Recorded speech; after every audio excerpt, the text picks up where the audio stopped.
Today we'd like to discuss about God, Corona and man. Before that, we'll just say a word of prayer. ఇదేనా corona virus దేవునికి corona వైరస్కి మనిషికి ఉన్నటువంటి సంబంధాన్ని గురించి మనం మాట్లాడుకుందాం. అంతకుముందు చిన్న ప్రార్థన. పరలోకమందున మా తండ్రి యేసు ప్రభు పేరట మీ పాద సన్నిధికి వస్తుంటున్నాం. మా ధ్యానం, మా మాటలు, మా తలంపులు మీకు అంగీకారంగా ఉండాలని ఆశిస్తుంటున్నాం. Beloved Father, we ask that you help us so that our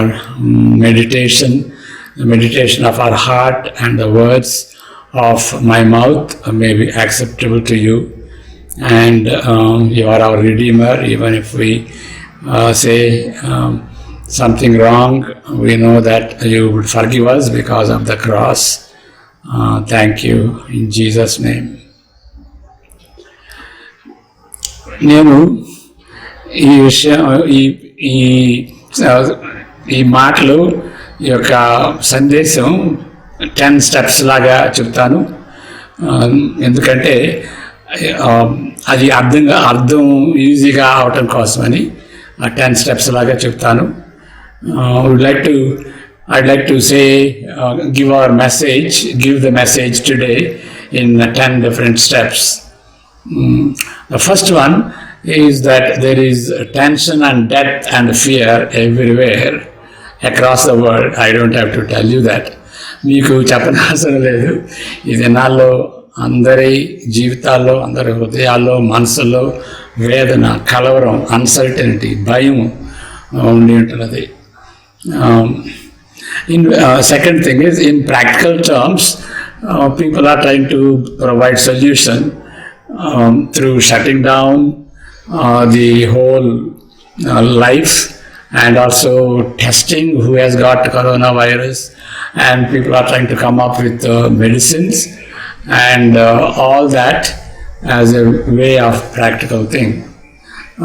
మనం ఏ విధంగా ఈ యొక్క కరోనా వైరస్కి స్పందించాలి అని ఎన్నో రీతిలుగా పరిష్కారం తీసుకుని వస్తుంటున్నాం.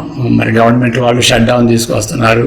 మరి కరోనా వైరస్ ఎవరికి ఉందో లేదు అనేటువంటి టెస్ట్ చేస్తున్నారు. మెడిసిన్స్ ఏమైనా ఉన్నాయా అనేటువంటి రీతిగా మరి ఆ విషయంలో కూడాను శ్రద్ధ తీసుకుంటున్నారు. ఇవి ప్రాక్టికల్ సొల్యూషన్స్. కొంతమంది ఏంటంటే క్రిటిసైజ్ చేస్తున్నారు. ఏం జరుగుతున్నదో అంత ఫెయిల్ అయిపోతుంది అని ఆ క్రిటిసిజంలో కూడా ఉన్నారన్నమాట. ఇలాంటి పరిస్థితి. మూడవదిగా ఏంటంటే, ఇవన్నీ ఎన్ని సొల్యూషన్స్ చెప్పినా కానీ భయం అనేది తగ్గలేదు, అది హెచ్చవుతుంది. In spite of all this, the fear is increasing, the tension is increasing, especially when people know that there are no symptoms necessary. Earlier, coronavirus is expressing itself in terms of some symptoms, some bronchial problems. But now they say there are no symptoms we see. It has become a silent killer. And also the COVID may come back. That is another fear. And older people and others, they are scared to death. And some people are wondering whether they will lose their jobs or whether their businesses will fail. All this indicates that the fear is on the increase. ఎన్ని contributions చేసినా కానీ, ఎన్ని పరిష్కారాలు కనిపెట్టాలని తలంచినా కానీ మరి భయము, వేదన, కలవరం ఎక్కువ అవుతుంది కానీ తగ్గట్లేదు. ఎందుకంటే అంతకుముందు కోవిడ్ వైరస్ అంటే ఇది దగ్గటం, అలాంటి ఊపిరితిత్తులు ఉన్నటువంటి ఇన్ఫెక్షన్ అనేది గుర్తుగా ఉన్నది. ఇప్పుడు అదేం కాదు, హార్ట్ ప్రాబ్లమ్స్ కూడా వస్తున్నాయి. మరి లివర్ ప్రాబ్లమ్స్ వీటిలో కూడాను ఎఫెక్ట్ అవుతున్నాయి. కాబట్టి ఊపిరితిత్తులు ఒకటే కాదు. కాబట్టి సిమ్టమ్స్ అనేది బయటికి వెంటనే కనిపించవు, సైలెంట్గా చంపేసేస్తుంది మనుషుల్ని అనేటువంటి భయం కూడా వచ్చింది. ఇంకోటి ఏంటంటే వృద్ధులు ఇంతవరకు వృద్ధులు అన్నారు ఇంతకుముందు. ఇప్పుడు ఏంటంటే ఏ విచక్షత లేదు, పిల్లలు కూడా సోకుతుంది అని అన్నారు. మరలా ఇంకో భయం ఏంటంటే మన జాబ్ ఉంటుందా ఓడుతుందా, మరి మనం ఎంప్లాయ్ చేసుకున్నటువంటి వాళ్ళకి గవర్నమెంట్కి కూడా డబ్బు లేదు కాబట్టి మన జాబ్ సంగతి ఏంటి అనేటువంటి ప్రాబ్లం ఉన్నది. మరి బిజినెసెస్ కూడా ఫెయిల్ అవుతున్నాయి. మరి మన బిజినెస్ ఉంటుందా అనే భయం కూడాను ఉన్నదన్నమాట. ఇలాంటి ప్రాబ్లమ్స్లో ఉన్నాం మనం. మరి నాలుగవదిగా అసలు రియల్ ప్రాబ్లము ఏంటి? రియల్ ప్రాబ్లం ఏంటి అంటే నా దృష్టిలో దేవుని నమ్మటం. ఇది కూడా ప్రాక్టికలే, ఇది ప్రాక్టికల్ ఏం కాదు. ఎందుకంటే చాలామంది ప్రజలు మరి దేవుని ఈ పరిస్థితుల్లో దేవుని నమ్ముకుని సంతోషంగా ఉన్నారు. చావైనా సరే ఎదుర్కోవటానికి, ఈ టెన్షన్ ఎదుర్కోవటానికి చాలామంది దేవుని నమ్ముకోవటాన్ని బట్టి వాళ్ళు హ్యాపీగా ఉన్నారన్నమాట. కాబట్టి ఇది ఇంప్రాక్టికల్ అనేది కాదు. అవే ప్రాక్టికల్, ఇది ప్రాక్టికల్ కాదు, ఇది థియాలజీ అంటానికి వీలేదు. So, in the midst of all this increase of uncertainty and fear, we need to ask what is the real solution. And my experience, my message today is that we need to trust God. Trusting God is not just theology, it's not just a religious practice, it is a practical solution. Many people are finding it that to be very useful. Many people are willing to face tension and uncertainty and even death because they have begun to trust God, or they are growing in their trust. Their trust is being tested, and when their trust is mature enough to trust God even for this, they find it joy in their life. It doesn't mean that they don't have pain, but it does mean that they have peace in their life. The fifth thing is, how can we experience God? And many people found that they are able to they can experience God through the gospel of the Lord Jesus Christ, through the Bible. And who is a Christian? Christian is one who adheres to the teachings of the Bible, thereby experiencing God, thereby having a relationship with God. So,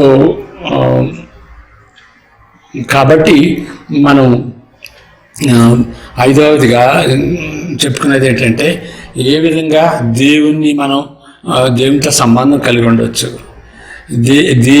దేవునితో ఏ విధంగా అనుభవం కలిగి ఉండొచ్చు అనేది. ఏ విధంగా అనుభవం వస్తుందంటే సువార్త ద్వారా, యేసు ప్రభు సువార్త ద్వారా, బైబిల్ ద్వారా. క్రిస్టియన్ అంటే ఎవరు? క్రిస్టియన్ అంటే ఏదో క్రైస్తవ కుటుంబంలో పుట్టాడని కాదు, చర్చికి వెళ్ళేటువంటి వాడని కాదు, బైబిల్ చదివేటువంటి వాడు అని కాదు. కానీ బైబిల్ టీచింగ్స్కి విధేయుడిగా ఉండేటువంటి వాడు, the one who adheres to the teachings of the Bible. అప్పుడు దేవునితో సంబంధం వస్తుంది. దేవునితో మనం అనుభవించగలం. ఆ రిలేషన్షిప్ని మనం మన జీవితంలో దేవుణ్ణి అనుభవించవచ్చు అన్నమాట. Sixthly, now we would like to talk about the Bible. What is the Bible? Is it reliable? That is a very good question to ask. Whenever people say something, explain their worldview, their philosophy, then we need to ask the question, a very important question. How do we know for sure that what that philosophy is right, what that man is saying is right? So the same question you can ask me, how do I know that what I am saying is right? If I am telling about the Bible, how are we sure that the biblical philosophy is right? మనం Bible గురించి చెప్తున్నాం. Bible చెప్పే బోధలు right అయినట్లాగు. ఎవరు ఏది చెప్పినా కానీ, Bible చెప్పినా మనుషులు చెప్పినా కానీ ఒక ప్రశ్న మనం తప్పనిసరిగా అడగాలి. అది ఏంటంటే, వాడు చెప్పేది రైట్ ఎట్లాగు, ఖచ్చితంగా అది రైట్ అని అట్లా చెప్పగలం మనం అనేటువంటి ప్రశ్న అడగాలి. లేకపోతే ఎంతో మంది ఫిలాసఫీలు ఉన్నాయి, వాటిని బట్టి మనం మోసపోవచ్చు. కానీ మోసపోకుండా సత్యానికి, ఒక ఫిలాసఫీ, ఒక ఆలోచన తీరు, సత్యం, అది రైటు, అది ప్రాక్టికల్, అది హెల్ప్ చేస్తుంది అనేటువంటి ఆ సర్టెనిటీ ఎట్లా వస్తుంది? Okay, for me the Bible is reliable for various reasons. One is it is history. It's not a cooked up story. It is historical thing. Many people go to Israel and then see that whatever the places there are, you find they are there in geography, in the place there. So it is a historical story that we read when we read the Bible. And also it is practical in life. The Bible talks about how to raise up our children, what is right, what is wrong, what type of decisions we need to take. It tells, it gives us the direction to man from the beginning of life to the end of life, a broad spectrum. Later on we will see from Romans chapter 8, 20 to 23, how the Bible talks about even something like coronavirus. So it is a practical thing, but mostly it is reliable because of Jesus Christ, which I will explain later. ఈ Bible philosophy చెబుతున్నారు, అది reliable అని ఎట్లాగూ అంటే అది చరిత్రలో జరిగినటువంటి ఒక కథ, ప్రేమ కథ, దేవుని యొక్క ప్రేమ కథ. చరిత్రలో ఏ విధంగా దేవుడు మానవుని ప్రేమించాడు అనేటువంటి ఒక చరిత్ర అన్నమాట. అది కుక్టప్ స్టోరీ కాదు, కట్టు కథ కాదు అది. అంతేకాకుండాను జీవితానికి సంబంధించినటువంటి, జీవితంలో అనేక కోణాలు ఉంటాయి, అనేక సమస్యలు ఉంటాయి, వాటికి సంబంధించినటువంటి ఇన్స్ట్రక్షన్స్, గైడెన్స్ దానిలో ఉంటుంది. మరి మనిషి పుట్టిన దగ్గర నుండి మరణం వరకు ఎదుర్కొనేటువంటి ఆ యొక్క సమస్యలకి ఉండేటువంటి గైడెన్స్. మరి కరోనా వైరస్, మరి ప్రాక్టికల్గా కరోనా వైరస్ గురించి బైబిల్ ఏం చెప్తుందంటే చెబుతున్నది. రోమా 8:20 వచనం నుండి 23 వరకు మనం చదివితే కరోనా వైరస్ లాంటి ఆ ఇబ్బందులు సృష్టిలో జరిగితే ఏంటి దాని గురించినటువంటి సందేశం కూడా బైబిల్లో మనం చూస్తున్నాం. అది తర్వాత చెప్తాను, రోమా 8వ అధ్యాయం గురించి. కాబట్టి ఇది ప్రాక్టికల్గా లైఫ్ సంబంధించింది, బ్రాడ్ పర్స్పెక్టివ్. మనిషి ఎట్లా వచ్చాడు, ఎక్కడికి వెళ్తున్నాడు, ఈ మధ్యలో మరి ఎదుర్కొనేటువంటి సమస్యలకి ఏదైనా గైడెన్స్ ఉన్నదని చెప్పగలిగినటువంటిది. మరి అన్నిటికంటే ముఖ్యంగా ఏంటంటే అది యేసు ప్రభువుని గురించి చెప్పినటువంటిది కాబట్టి, ఆయనకు సంబంధించింది, ఆయన చెప్పినటువంటి బోధలకు సంబంధించింది కాబట్టి అది చాలా రిలయబుల్ అని చెప్తాం.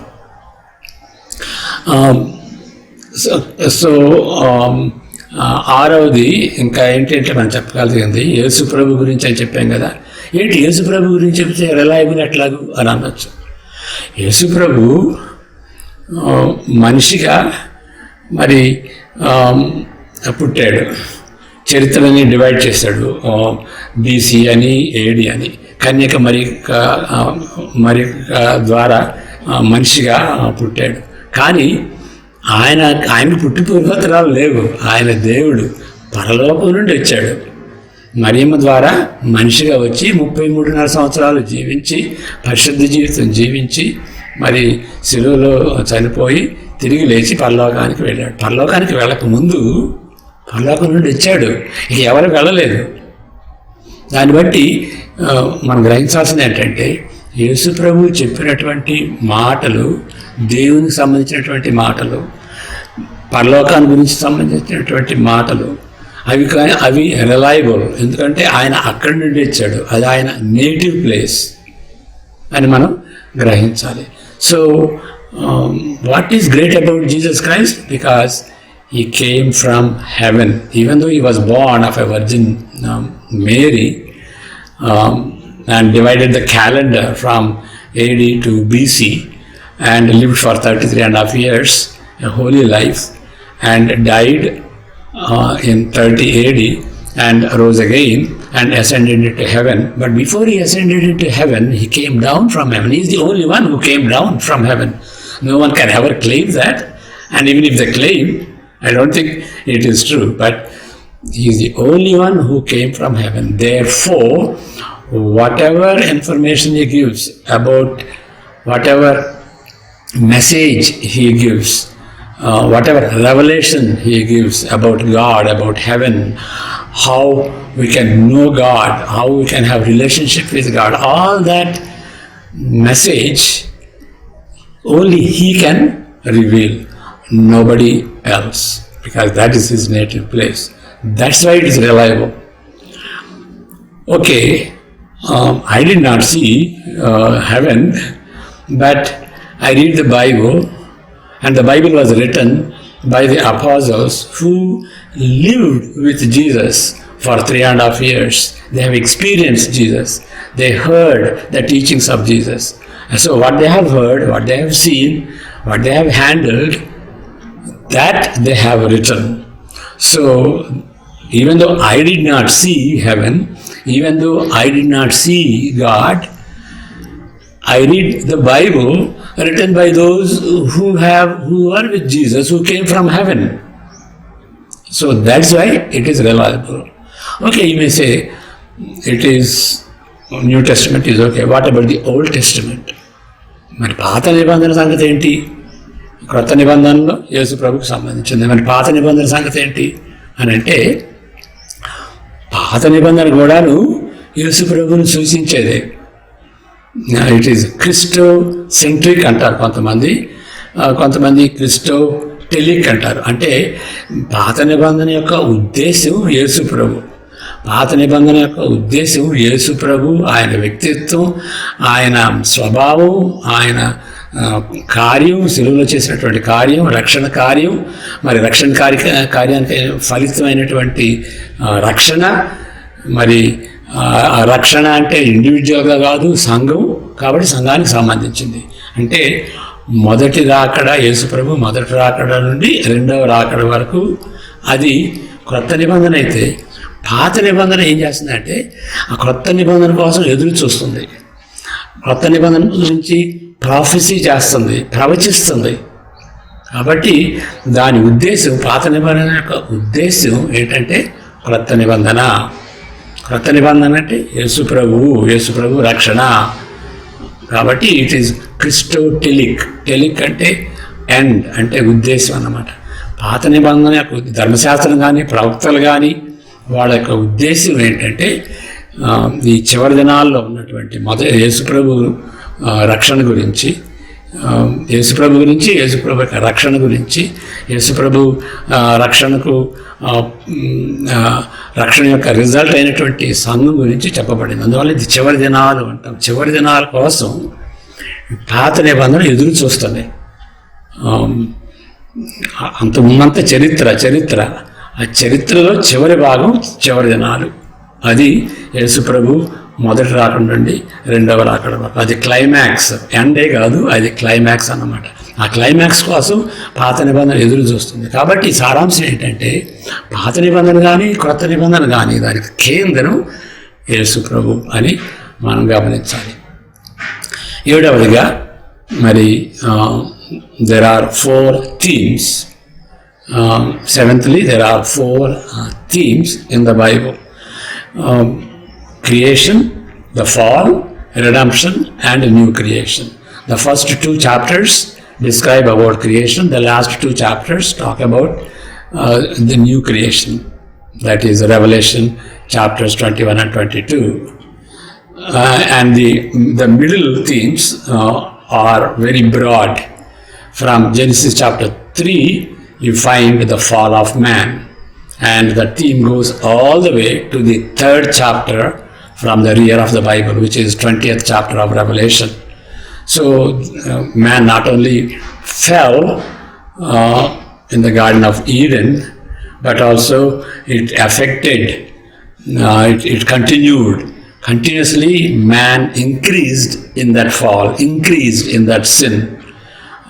Individually, family-wise, and society, nations, also leaders, prophets, kings, everything has been tainted with sin, which is a result of the fall of man. So that is a theme. That is the second theme, the fall of man. The third theme of the Bible begins with Abram in Genesis chapter 12. God chose Abraham so that through him would come this nation Israel, and in turn, Savior would come from Israel.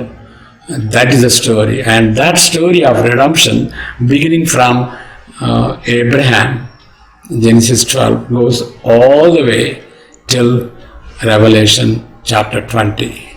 And of course, 21, 22, as I said already, the fourth theme, new heaven and new earth, or new creation in general. So, we need to understand the Bible like that. I don't see any book that talks about these four themes. This is comprising from eternity to eternity. The whole of human history, the whole of nature, how it began, how it ends. As we talk about coronavirus, we can see coronavirus from these four angles.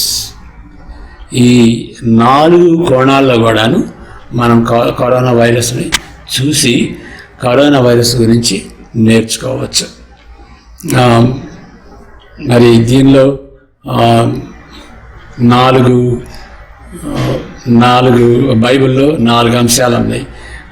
సృష్టి, పతనం, విమోచన, నూతన సృష్టి. మొదటి 2 అధ్యాయాలు సృష్టిని గురించి, మరి చివరి 2 అధ్యాయాలు నూతన సృష్టి గురించి.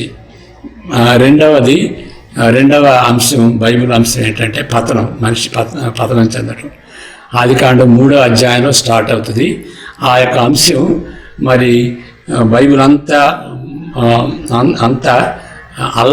బైబిల్ అంతట్లో అల్లబడి చివరిగా వెనక నుండి 3వ అధ్యాయం వరకు, అంటే ప్రకటన గ్రంథం 20వ అధ్యాయం వరకు ఆ యొక్క పతనం, ఏ విధంగా పతనంలో మనిషి జీవించాడు.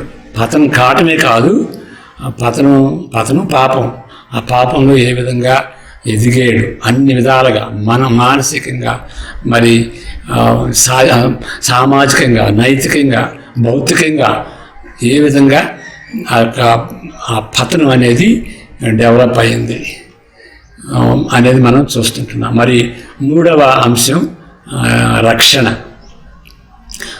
అనేది దేవుని యొక్క ప్రణాళిక. అబ్రహాముని ఎన్నుకుని అబ్రహాం ద్వారా మరి ఇశ్రాయేలు రావటం, ఆ ఇశ్రాయేలీలు ఎదగటం, ఆ ఇశ్రాయేలు నుండి రక్షకుడు రావటం, ఆయన యేసుప్రభు. మరి యేసుప్రభు మొదటి రాక నుండి 2వ రాకడ వరకు వాటిని చివరి దినాలు అని అంటాం. ఆ రక్షణ అన్నమాట. ఆ రక్షణ గురించి బైబిల్ ఓల్డ్ టెస్టిమెంట్ కానీ న్యూ టెస్టిమెంట్ కానీ చెబుతున్నది. మరి 4వ అంశం నూతన సృష్టి. అది రక్షణలో శిఖరం అన్నమాట, అది ఎండ్ పాయింట్. ఆ విధంగా ఈ 4 అంశాలని మనం చూడాలి. What do we learn about God from creation? What do we learn from creation is that God is the creator, and God in his wisdom he created. Therefore he is the owner. Therefore he is the controller. Therefore he deserves our worship. He owns us. Not only owns us, he owns the whole nature. So, and God also through creation, we learn that there is a design. Anyone who looks at creation, you find there is a design, there is order. And because of that order, we can see there is mind behind it. And that mind shows that there is a person. And that person is God. Even though the Bible does not try to prove the existence of God, it gives the evidence. The creation is the evidence, a clear evidence that there is God. So that's why these days design is not taught properly, because they don't want to admit that there is God. That's why they are not allowing the whole scientific way of looking at nature as having design. సృష్టిలో design అనే దాన్ని బట్టి అవన్నీ సక్రమంగా ఆ ఏర్పాటు క్రమపద్ధతిలో ప్రతిదీ వెళ్ళటం మన శరీరంలో కూడా చూసేటట్లయితే ఎంత ఇంట్రికేట్గా ఉన్నది, అల్లెట్గా ఉన్నది. ప్రతి దానిలో ఒక ఉద్దేశం ఉన్నది. ఆ ఉద్దేశం దేని గుర్తు అంటే మైండ్తో ఒక మైండ్ ఉన్నదని దానికి గుర్తు. ఆ మైండ్ అంటే వ్యక్తి అన్నమాట. ఆ వ్యక్తిని దేవుడు అంటాం. మన శరీరం చూసినప్పుడు కానీ, లేకపోతే ప్రకృతి చూసినప్పుడు కానీ, దానిలో ఒక డిజైన్ అనేది ఉంటుంది. ఋతువులు, ఒక సంవత్సరానికి ఒక ఋతువు తర్వాత ఒక ఋతువు రావటం, మరి నీరు, గాలి, అవన్నిటిని కూడా పర్పస్, మనిషి క్షేమంగా ఉండాలనేటువంటి ఒక ఉద్దేశం కలిగి దేవుడు అట్లా చేశాడు అని మనం గ్రహించాలి. కాబట్టి డిజైన్ అనేది దేనికి సూచిస్తుంది? దేవుడు ఉన్నాడు. సృష్టి అనేది సృష్టికర్తని సూచిస్తుంది. కాబట్టి సృష్టిని చేసినటువంటి ఆ యొక్క సృష్టికర్తను మనం ఆరాధించాలి. ఆ ఈ సృష్టి మనుషులు కానీ, లేకపోతే సృష్టి కానీ, ఇదంతా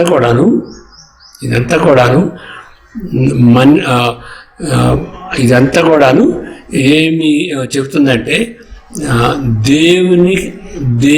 దేవుని ఆరాధించాలి. మనమంతా దేవుని సొత్తు. అంతేకాదు, దేవుడు రూల్ చేస్తున్నాడు. దేవుని ఆధిపత్యంలో సర్వస్వం నడుస్తున్నది అని మనం గ్రహించుకోవాలన్నమాట. Because is the creator. మరి కరోనా వైరస్ ఉన్నప్పుడు మరి ఇది దేవుని సృష్టి అయితే కరోనా వైరస్ ఎందుకు వచ్చింది అంటే అప్పుడు మనం పతనం వైపు చూడాలి. We have to look at the theme of the fall of man to understand coronavirus. Okay, so the coronavirus, if God created everything perfectly, then how is there this imperfect coronavirus, the pandemic?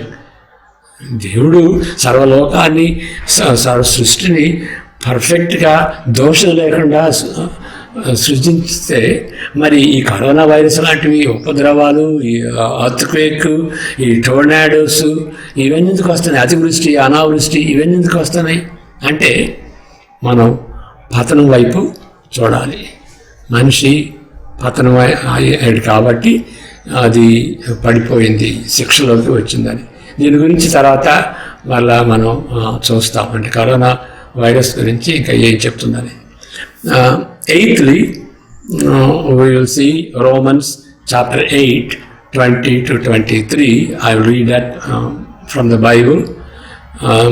ఎనిమిదో విషయం మనం చెప్పుకునేది ఏంటంటే corona వైరస్కు సంబంధించినటువంటి ఒక Bible వచనం మనం చూస్తాం.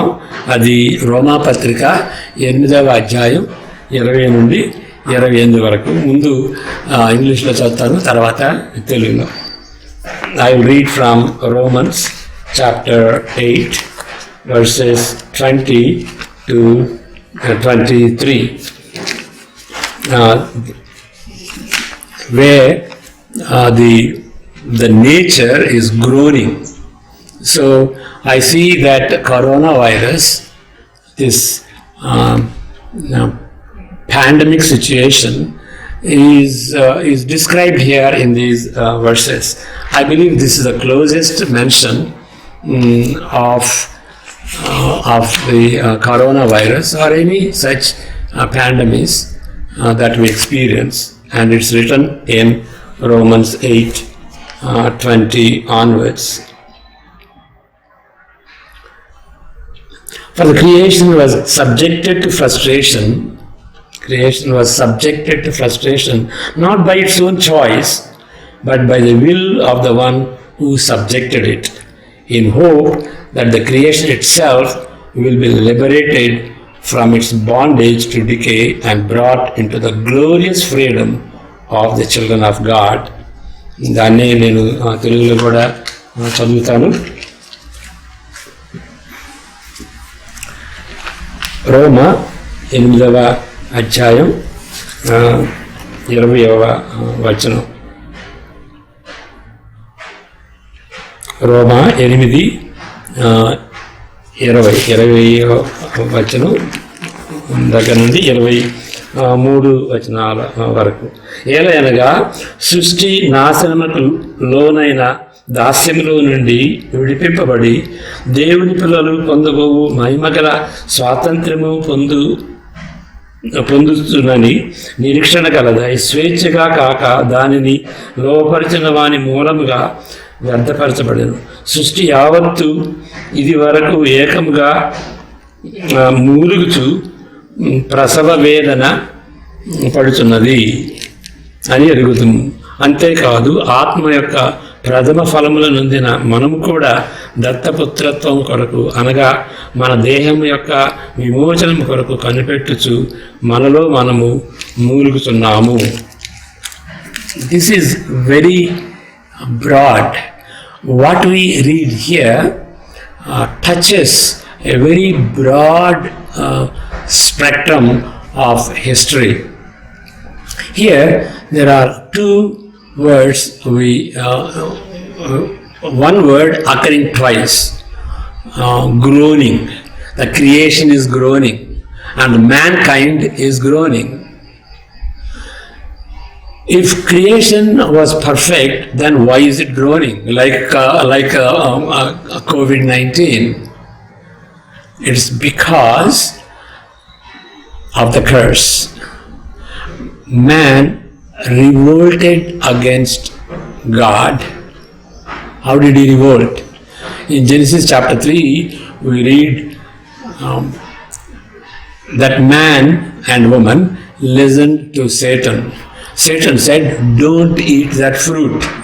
It's a forbidden fruit. We don't know. It could be something like apple. But don't eat that one. If you eat it, you will die. And Satan said, no, you won't die. So, but God forbade that, because if you eat it, you will have knowledge. Because that fruit is a knowledge of good and bad. So why should God not allow people to eat that fruit? Because if it means knowledge of discerning good and bad, the implication there is that man would like to be independent of man to the extent that he would like to define for himself, all by himself, without God's help, without God defining it, that definition of good and bad. What is good? What is bad? Man wants to define. He doesn't want to accept what God says. That knowledge he would like to have all by himself, independently of God. That is seen as a rebellion. ఏంటంటే ఈ పతనం గురించి మనం ఆదికాండం 3వ అధ్యాయంలో మనం చూస్తుంటున్నాం. సైతాను శోధించింది ఆదాము అవ్వల్ని. దేవుడు ఆ యొక్క పండు తినొద్దన్నాడు. ఎందుకంటే నీకు నాలెడ్జ్ వస్తుంది, మంచి చెడ్డలు ఆ విచక్షణ తెలిసేటువంటి నాలెడ్జ్ వస్తుంది. మరి నాలెడ్జ్ వస్తే ఆ పండుని బట్టి దేవుడు ఎందుకు దాన్ని తినొద్దని నిషేధిస్తాడు? దానిలో అర్థం ఏంటంటే దేవుడు చెప్పినట్టు కాకుండా మనిషి తన సొంతగా తన ఫ్రీడంతో ఏది మంచి ఏది చెడు అనేటువంటి విచక్షత జ్ఞానం సంపాదించుకోవాలని దేవుడు చెప్పినటువంటి నిర్వచనం కాదు. దేవుడు ఏది మంచి ఏది చెడు అని దేవుడు చెప్పటం ఏంటి? నాకు నేనే మంచి చెడుగులు నాకు నేనే సంపాదించుకోవాలి అనేటువంటి ఆ సెక్యులర్ నాలెడ్జ్ అంటాం. అది ప్రాబ్లం అన్నమాట. అది దేవుని దృష్టిలో తిరుగుబాటు. That's why God judged not only man by death, but also he cursed nature. So instead of giving food to man, there is thorns and there is all kind of turmoil in creation, so that it won't produce the fruit properly. Also, instead of helping man, it started hurting man. And that is what coronavirus does. It hurts man. Okay? It even leads people to sickness and death. So that is part of the curse that came upon man. So what we need to understand here is that coronavirus is a result of man's sin. Because nature did not revolt against God, it is man who revolted against God. So, because of man's sin, not only man is judged, man is punished, but also even creation is punished. So, that is what the coronavirus reminds us that man has revolted against God, man has misused his freedom, therefore he is now under God's judgment, therefore he should turn to God and get reconciled to him. That is the message that coronavirus is giving to whole mankind of every nation. మానవాళికి corona virus చెప్పేది ఏంటంటే, మానవుడా నీవు దేవునికి తిరుగుబాటు చేశావు, సైతాను చేత నువ్వు శోధింపబడి నీకు సొంతగా జ్ఞానం కావాలనుకుని మంచి చెడులు అనేది నీకు నువ్వే నిర్వచించుకోవాలని దేవునికి తిరుగుబాటు చేసావు, దేవుని ఎడ తిరుగుబాటు చేసావు. కాబట్టి నువ్వు పశ్చాత్తాపడి దేవునితో నువ్వు సంబంధం పెట్టుకో, గెట్ రికన్సైల్డ్ టు గాడ్, దేవునితో సమాధానపడు అని ఈ యొక్క సృష్టిలో ఉన్నటువంటి ఆ యొక్క ఈ కరోనా వైరస్ కానీ అలాంటి ఉపద్రవాలు కానీ అతివృష్టి కానీ అనావృష్టి కానీ వాటి ద్వారా ఇచ్చేటువంటి మెసేజ్, మనిషికి ఇచ్చేటువంటి మెసేజ్ ఏంటి? Message, man is under judgement, man has to get reconciled with God. దేవుడు మనిషి మధ్య ఉన్నటువంటి సంబంధం లేదు, వాడు సమాధాన పడాలి అనేటువంటి సందేశాన్ని ఈ యొక్క కరోనా వైరస్ బిగ్గరగా గంభీరంగా ఇస్తున్నదన్నమాట. కాబట్టి ఇది ఒకటే కాదు, ఇలాంటివన్నీ కూడా అతివృష్టి కానీ అనావృష్టి కానీ కరువు కాటకాలు కానీ మరి ఈ భూకంపాలు కానీ ఈ టోర్నాడోస్ కానీ తుఫాన్లు కానీ వీటన్నిటి ద్వారా మనకు వచ్చేటువంటి మెసేజ్ అది అని మనం గమనించుకోవాలి.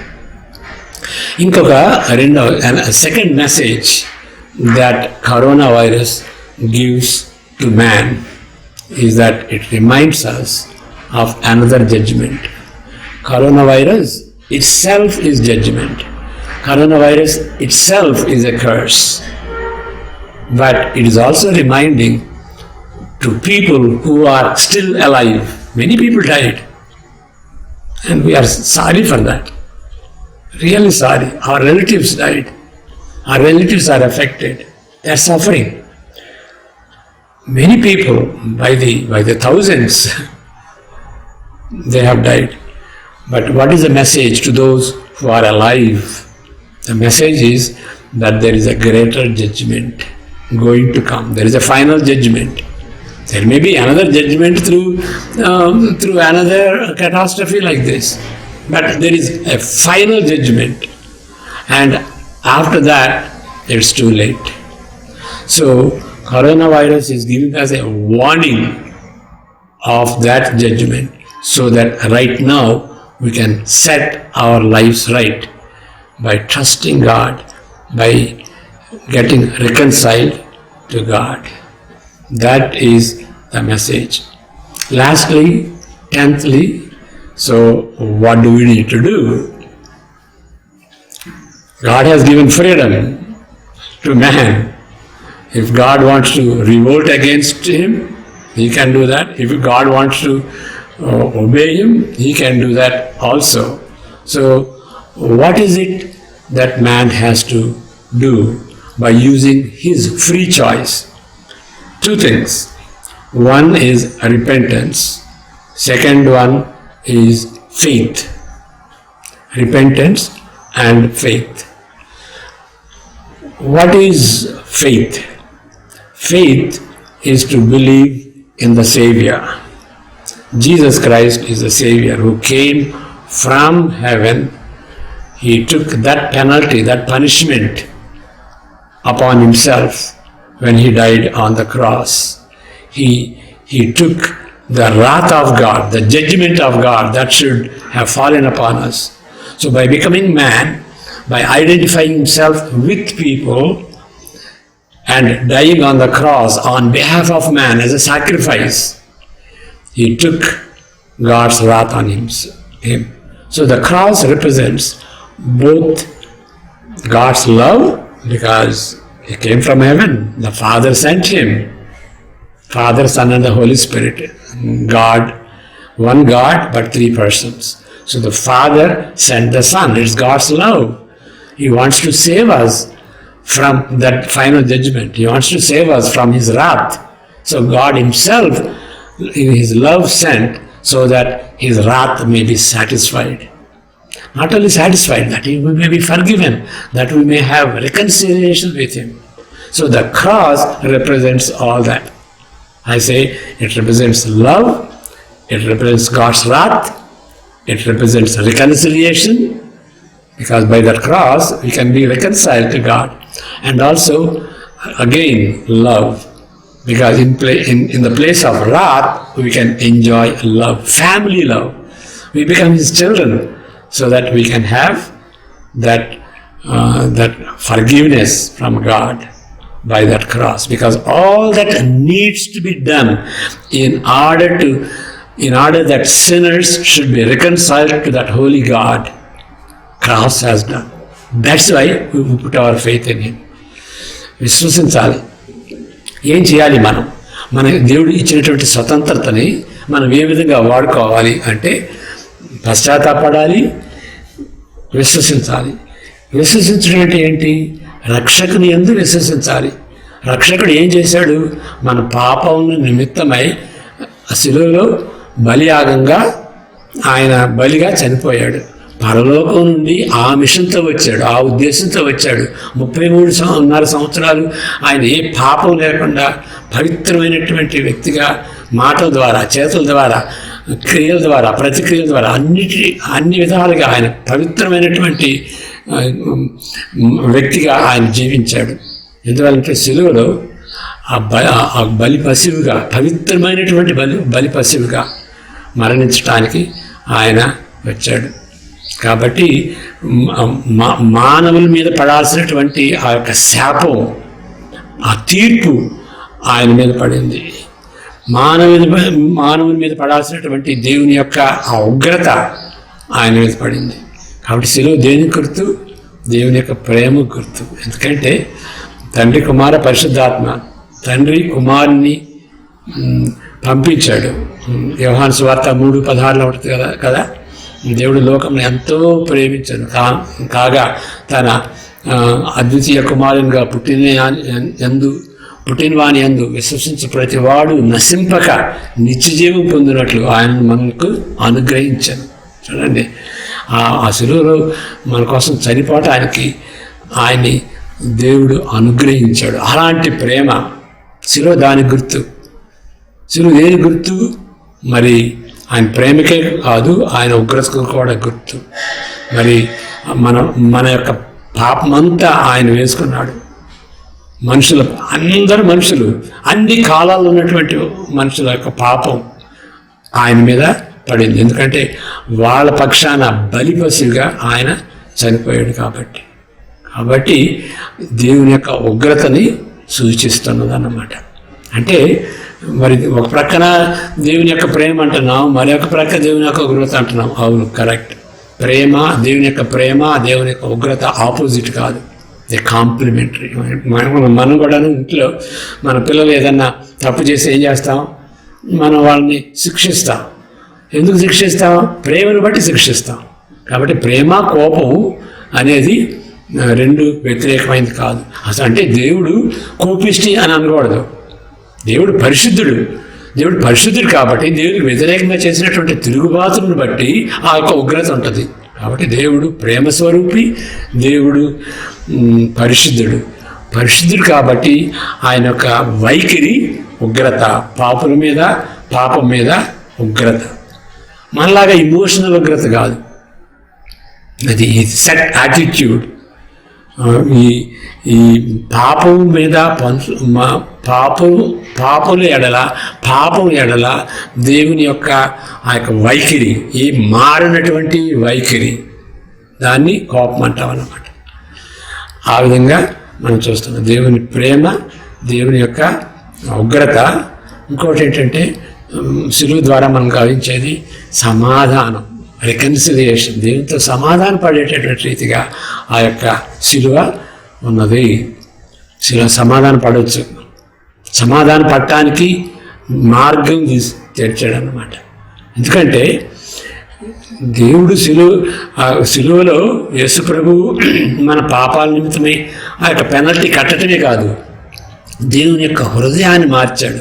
ఉగ్రతను చల్లార్చి మనం క్షమించేటువంటి రీతిగా ఆయన హృదయాన్ని మార్చాడు. కాబట్టి అంతేకాదు, మళ్ళీ ప్రేమించేటువంటి రీతిగా. అంతకుముందు ప్రేమ ఉన్నది, తర్వాత కూడా ప్రేమ ఉన్నది. దీనికి ఏంటి డిఫరెన్స్? ముందు ప్రేమ ఏంటంటే పాపులని రక్షించేటువంటి ప్రేమ.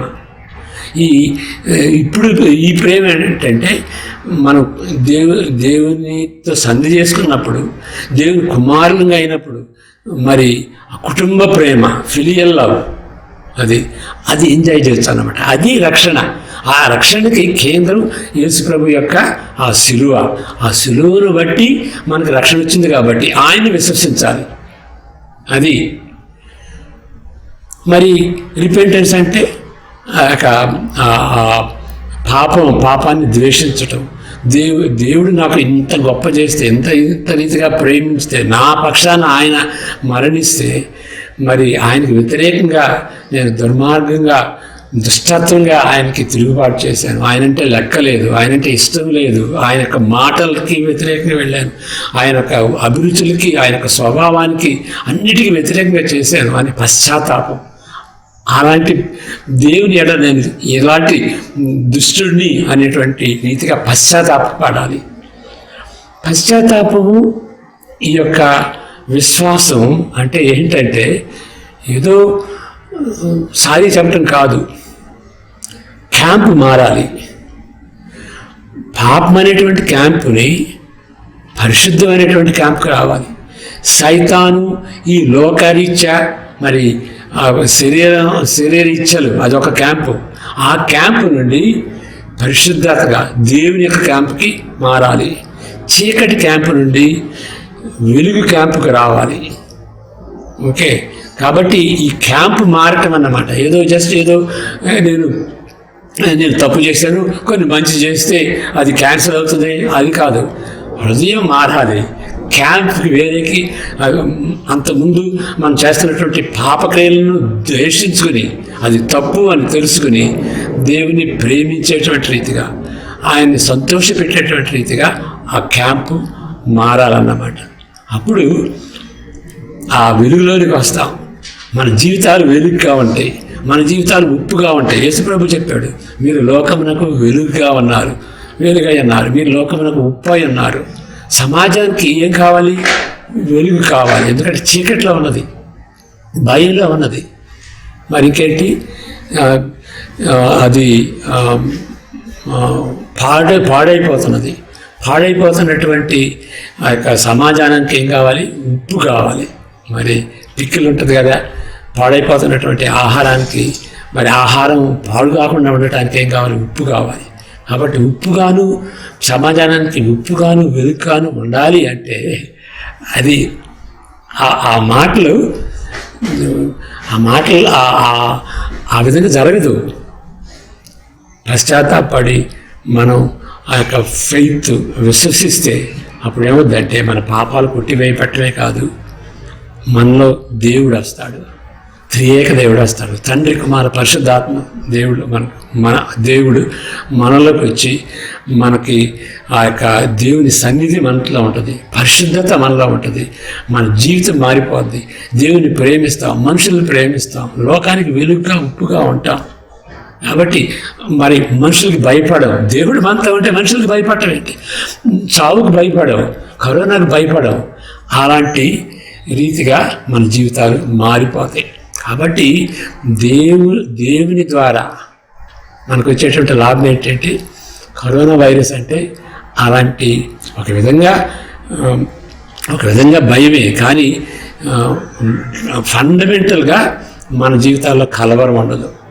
మనం ఒక ఈ కరోనా వైరస్ పాజిటివ్ అయినా కానీ, ఒక విధంగా మరణించేటువంటి పరిస్థితులు ఉన్నా కానీ దేవుడు నాతో ఉన్నాడు. నేను చనిపోయినా కానీ, నేను కళ్ళు మూసినా కానీ యేసుప్రభు యొక్క ఆ యొక్క సిలువను బట్టి నేను దేవుని సన్నిధిలోకి వెళ్తాను, నూతన సృష్టిగా ఉంటాను. ఇప్పుడు బైబిల్లో అగైన్ ఈ యొక్క నూతన సృష్టి అన్నాం కదా. సృష్టిలో ఏదైనా తోటలో ఎంత పర్ఫెక్ట్గా ఉండేది, ఆ విధంగా నూతన సృష్టి కూడా పర్ఫెక్ట్గా ఉంటుంది. ఓకే, పాపం చేసిన దాన్ని బట్టి మరి ఆ యొక్క రెండవ చెట్టు ఉన్నది కదా, ఆ రెండవ చెట్టు it is the fruit of life అని అంటారు. జీవవృక్షంలో మనం పాలు పొందితే, ఆదాము అవ్వలు పాలు పొందితే అది ఆ విధంగా కంటిన్యూస్గా జీవిస్తారు. మరి వాళ్ళు పతనమైనప్పుడు ఆ పతనంలోనే కంటిన్యూస్గా జీవిస్తారు. కాబట్టి దేవుడు వాళ్ళు అక్కడ నుండి గెంటి వేసేసాడు. ఆ యొక్క జీవ వృక్షంలో ఫలం పొందకుండా ఉండటం కోసమని మరి అక్కడ నుండి దేవుడు వాళ్ళని వెలివేసేసాడు. కానీ పరలోక రాజ్యంలో ఆ జీవవృక్షాన్ని అనుభవించేటువంటి రీతిగా యాక్సెస్ ఉంటుంది. So we will enjoy what was forbidden in Eden, we'll enjoy in heaven. Forbidden because it gives eternal life, no more death. So Adam and Eve were forbidden to eat that fruit because God did not want them to continually live in that fallen state. He wanted to redeem them so that we can enjoy that deathless life in heaven. In heaven there is no more pain, no more coronavirus, there is no jobless situation, there is no more stress, but we enjoy God.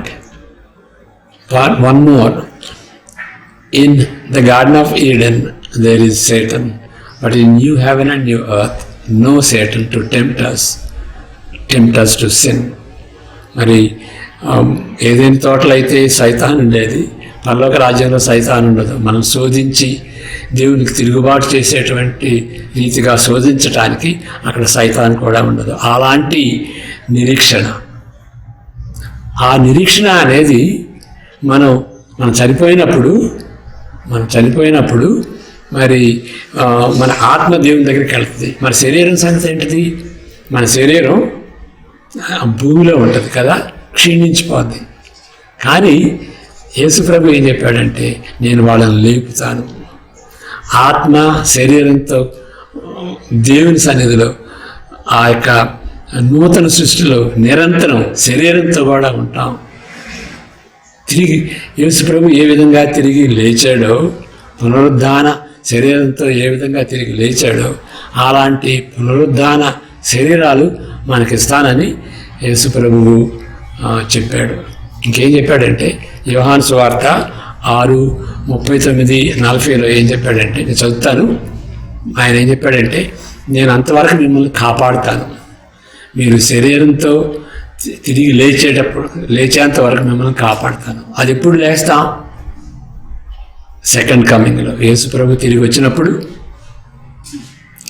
యేసుప్రభులో మృతులైనటువంటి వాళ్ళు తిరిగి లేస్తారు. పునరుద్ధాన శరీరంతో వాళ్ళు తిరిగి లేస్తారు. యేసుప్రభు ఇక్కడ ఏమంటాడంటే, అంతవరకు నేను కాపాడుతాను. ఎంత ఆదరణ చూడండి, అంతవరకు వాళ్ళని కాపాడుతాను. ఈ వచనాలు చదువుతాను. యోహాను సువార్త 6వ అధ్యాయం 39-40 వచనాలు. And this is the will of him who sent me, that I shall lose none of all that he has given me, but raise them up at the last day. For my Father's will is that everyone who looks to the Son and believes in him shall have eternal life, and will raise him up at the last day. Raise him up at the last day. 2 సార్లు. So తెలుగులో కూడా చదువుతాను. యోహాను సువార్త 6వ అధ్యాయం 39-40 వచనాలు. ఆయన నాకు అనుగ్రహించిన వాని అంతటిలో నేనేమీ పోగొట్టుకొనక అంటే ప్రిజర్వేషన్, కాపాడుతాడు, చివరి వరకు కాపాడుతాడు. పోగొట్టుకొనక అంత్యదినమున దాని లేపుటయే నన్ను పంపిన వాని చిత్తమై ఉన్నది. కుమారుని చూచి ఆయనందు విశ్వాసముంచు ప్రతివాడును నిత్యజీవం పొందుటయే నా తండ్రి చిత్తము. అంత్యదినమున నేను వానిని లేపుదును. 39వ వచనంలో అది దేవుని యొక్క ప్లాను. 40వ వచనంలో మనం తిరిగి లేవటం. ఎవరు లేస్తారు? ఆయనను చూచినప్పుడు, యేసుప్రభుని చూచినటువంటి వాడు, ఆయన విశ్వసించినటువంటి వాడు. So that is a message today. You look to Jesus, you trust in him. There is no force. God gave freedom to choose. Only if we love God with free choice, that is true love. Any force involved in love is no love. So మనకు దేవుడు ఇచ్చినటువంటి స్వతంత్రాన్ని వాడుకుని repent అయ్యి, దేవునికి అయిష్టమైనటువంటి వాటి గురించి repent అయ్యి, యేసుప్రభుని విశ్వసిస్తే మన పాపాలు పోతాయి, దేవునితో సమాధానం ఉంటుంది. కాబట్టి అది ప్రేమపూర్వకంగా చేయాలి. ఏదన్నా బలవంతం చేస్తే, డబ్బులు బలవంతం కానీ, ప్రీచర్ బలవంతం కానీ, మనుషులు బలవంతం కానీ, మతం బలవంతం కానీ అది చేయకూడదు. వ్యక్తిగతంగా ప్రతి ఒక్క వ్యక్తి దేవుణ్ణి ప్రేమించి ఈ విధంగా పశ్చాత్తాపడి యేసుప్రభుని విశ్వసించాలి. ఫోర్స్ అనేది లేదు. ఫోర్స్తో ఉంటే అది ప్రేమ కాదు. స్వతంత్రంగా ఇస్తే అది ప్రేమ. అది బైబిల్లో పదే చెప్పబడింది అన్నమాట. ఐగుప్తు నుండి ఇశ్రాయేలుని ఎందుకు బయటకు తీసుకొచ్చాడు? ఇశ్రాయేలుని వాళ్ళకి స్వతంత్రం ఉండి, ఆ స్వతంత్రతతో దేవుని సేవించడానికి, స్వతంత్రతతో దేవుని ఆరాధించడానికి, స్వతంత్రతతో దేవుని కోసం సేవ చేయటానికి. కాబట్టి freedom is very important. Only with that freedom your love becomes genuine love, and that is the kind of love God wants. No force, but the belief has to be genuine. Okay, అలాంటి రీతిగా దేవుని వైపు చూసి యేసు ప్రభుని విశ్వసించాలంటే చిన్న ప్రార్థన చేయండి. ప్రభువా, నేను పాపిని, నిలువెల్లా నేను పాపం చేశాను. మాట ద్వారా, క్రియల ద్వారా, ఆలోచన ద్వారా, ప్రతిక్రియ ద్వారా, వీటన్నిటి ద్వారా నీకు వ్యతిరేకంగా ఎన్నో పాపాలు చేశాను. నన్ను క్షమించండి. నా జీవితాన్ని మీకు అర్పిస్తుంటున్నాను. యేసు ప్రభు సిలువలో చేసినటువంటి కృపాకార్యాన్ని బట్టి మీకు వందనాలు చెల్లించుకుంటున్నాను. దాన్ని బట్టి నాకు పాప క్షమాపణ అనుగ్రహించారు. మీకు వందనాలయ్యా. నా కోసం యేసు ప్రభు చనిపోయాడు కాబట్టి ఆయన కోసం నేను జీవిస్తాను అనేటువంటి రీతిగా ప్రార్థన చేయండి. Father, thank you for your love. Thank you for the Lord Jesus who died for me on the cross so that I can have relationship with you. I'm thankful to you. Today I repent of my sin with which I have displeased you. Today I want to dedicate my life to love you and to live for you. As Jesus died for me, I want to live for him. ఆ విధంగా ప్రార్థన చేయండి దయచేసి. నేను చిన్న ప్రార్థన చేస్తాను. పరిశుద్ధమైన మా దేవ, యేసు ప్రభు పేరట మీ పాత సన్నిధికి వస్తుంటున్నాం. నాయన, ఈ కరోనా వైరస్ దినాల్లో మరి ఏ విధంగా మేము ఆదరింపబడాలి, ఏ విధంగా మేము ధైర్యం కలిగి జీవించాలి, ఏ విధంగా మా యొక్క జీవితాన్ని ఎదుర్కోవాలి, మరణాన్ని ఎదుర్కోవాలి, అన్సర్టనిటీని ఎదుర్కోవాలి అనేటువంటి ఈ యొక్క ప్రోత్సాహకరమైనటువంటి సందేశం మీ యొక్క వాక్యం ద్వారా ఇచ్చినందుకు మీకు వందనాలు చెల్లించుకుంటున్నాం. ఎవరైతే ఈ మాటలు వింటున్నారో వారిని ఆశీర్వదించండి. మరి కరోనా వైరస్కు సంబంధించినటువంటి కష్టాలే కాదు, ఏ కష్టాలైనప్పటికీ ఆ కష్టాల్లో వారిని ఆదుకొని ఆదరించి వారి జీవితాల్లో సమాధానం అనుగ్రహించవలసిందిగా వేడుకుంటూ మా ప్రభువును రక్షకుడు ఏంటంటే యేసుక్రీస్తు అతి పరిశుద్ధ నామమున ప్రార్థించి వేడుకుంటున్నాం తండ్రి. ఆమేన్. God bless you and